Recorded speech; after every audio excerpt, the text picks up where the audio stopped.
Halo, yuk belajar tentang standarisasi dan sertifikasi produk.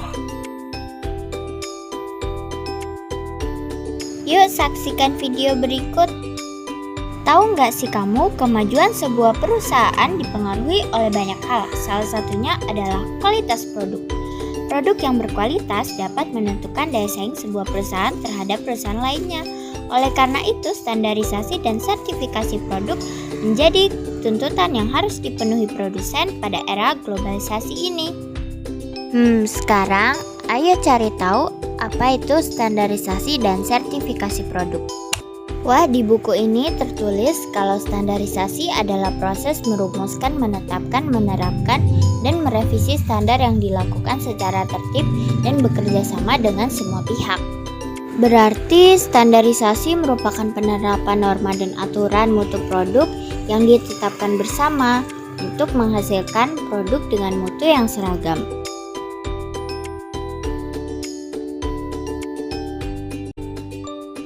Kalau sertifikasi, menurut pasal 1 angka 11 Peraturan Pemerintah Standar Nasional, adalah rangkaian kegiatan penerbitan sertifikat terhadap barang dan jasa.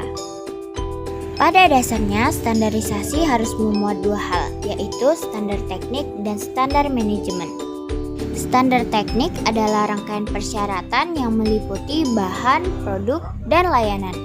Jika salah satunya gagal memenuhi spesifikasi, maka perusahaan tersebut dinilai tidak memenuhi spesifikasi standar. Sedangkan standarisasi manajemen adalah struktur tugas, prosedur kerja, sistem manajemen, dan standar kerja dalam bidang kelembagaan, usaha, serta keuangan. Regulasi teknis yang berbasiskan standarisasi dapat mencegah beredarnya barang-barang yang tidak bermutu dan berbahaya di pasar domestik, serta mencegah masuknya barang impor yang bermutu rendah. Kalau begitu, siapa yang bertanggung jawab mengkoordinasi kegiatan di bidang standarisasi secara nasional? Badan Standarisasi Nasional bertanggung jawab untuk membina, mengembangkan, serta mengkoordinasi kegiatan di bidang standarisasi secara nasional. Terus, fungsi BSN itu apa ya? Yuk kita cari tahu di buku selanjutnya. Fungsi BSN yang pertama mengkaji dan menyusun kebijakan nasional di bidang standarisasi, yang kedua mengkoordinasikan kegiatan fungsional dalam pelaksanaan tugas BSN, tiga pelancaran dan pembinaan terhadap kegiatan instansi pemerintah di bidang standarisasi nasional, empat menyelenggarakan kegiatan kerjasama dalam negeri dan internasional di bidang standarisasi, yang kelima, penyelenggaraan, pembinaan, dan pelayanan administrasi umum di bidang perencanaan umum, ketatausahaan, organisasi dan tata laksana, kepegawaian, keuangan, kearsipan, persandian, perlengkapan, dan rumah tangga. Lalu, apa sajakah kewenangan BSN sebagai lembaga penentu standarisasi produk nasional? Wewenang BSN: 1. Penyusun rencana nasional secara makro di bidangnya. 2. Perumusan kebijakan di bidangnya untuk mendukung pembangunan secara makro. Yang ketiga, penetapan sistem informasi di bidangnya. 4. Kewenangan lain sesuai dengan peraturan perundang-undangan yang berlaku, yaitu A. Perumusan dan pelaksanaan kebijakan tertentu di bidang standarisasi nasional. B. Perumusan dan penetapan kebijakan sistem akreditasi lembaga sertifikasi, lembaga inspeksi, dan laboratorium. C. Penetapan SNI. D. Pelaksanaan penelitian dan pengembangan di bidangnya. E. Penyelenggaraan pendidikan dan pelatihan di bidangnya.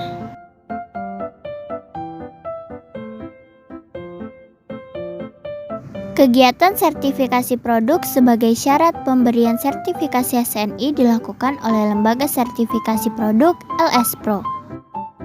Perusahaan yang menginginkan produknya disertifikasi dapat mengajukan aplikasi ke LS-Pro dan mengikuti proses yang telah ditetapkan. Skema sertifikasi berisi tentang persyaratan dan mekanisme yang diperlukan. Berikut adalah tata cara permohonan sertifikat produk. A. Mengisi formulir permohonan PPT SNI. Dilampiri beberapa dokumen berikut. 1. Fotokopi sertifikasi sistem manajemen mutu SNI. 2. Jika berupa produk impor, perlu dilengkapi sertifikat dari LSSM negara asal yang telah melakukan perjanjian. B. Verifikasi permohonan. Setelah formulir permohonan SPPT SNI masuk, LS Pro akan melakukan verifikasi meliputi semua persyaratan untuk SPPT SNI. C. Audit sistem manajemen mutu produsen. 1.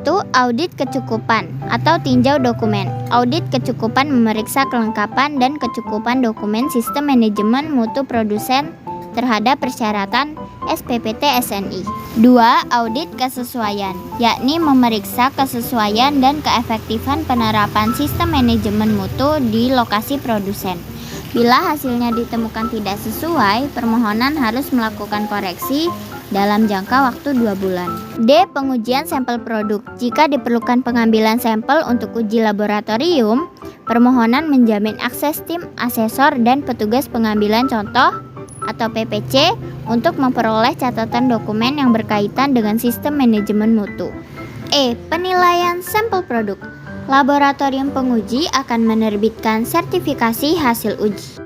F. Keputusan sertifikasi. Seluruh dokumen audit dan hasil uji menjadi bahan rapat panel tinjauan SPPT SNI LS Pro Pustan Deperin. Proses penyiapan barang biasanya perlu waktu 7 hari kerja, sementara rapat panel sehari. Pemberian SPPT SNI. LS Pro Pustan melakukan klarifikasi terhadap perusahaan atau produsen yang bersangkutan. Proses klarifikasi ini perlu waktu 4 hari.